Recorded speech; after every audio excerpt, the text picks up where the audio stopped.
প্রিয় মানুষকে গিফট করুন, খুশি হয়ে যাবে। মাত্র 10 টাকা পিস অ্যাকোরিয়ামের কালারিং গাপ্পি মাছ। এই ভিডিও দেখে যারা আসবেন তাদের জন্য 6 ইঞ্চি কাচের জার, ফুল, পাথর ও 10 পিস মাছ সহ মূল্য 350 টাকা।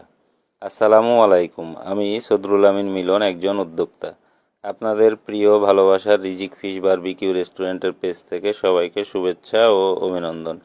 এই অ্যাকোরিয়ামের কালারিং গাপ্পি মাছগুলো অক্সিজেন ছাড়া দীর্ঘদিন বেঁচে থাকে। বড় জায়গায় রাখলে বাচ্চাও দেয় এবং বংশ বিস্তার করে। আপনারা চাইলে মাছ রাখা আরও অনেকগুলো জার আছে বিভিন্ন সাইজের, সেগুলো নিতে পারবেন। জারের সাইজ ও দাম ক্যাপশনে দেওয়া আছে, একটু দেখে নিন। আল্লাহর রহমতে প্রতিদিন যথেষ্ট পরিমাণ সেল হচ্ছে। যারা নিতে চান তারা দেরি না করে চলে আসুন। রাজশাহী শহরের সুনামধন্য নিরিবিলি প্রাকৃতিক খোলামেলা মনোরম পরিবেশে বাঁশ কাঠ দিয়ে পানির উপরে তৈরি একমাত্র সিফুড রিজিক ফিশ বারবিকিউ রেস্টুরেন্টে। আপনারা চাইলে হোম ডেলিভারিও নিতে পারেন। রাজশাহী শহরের বাইরে হোম ডেলিভারি দেওয়া হয় না। ভিডিওটা ভালো লাগলে লাইক, শেয়ার, কমেন্ট, ফলো করে পাশেই থাকুন। ধন্যবাদ। আল্লাহ হাফেজ।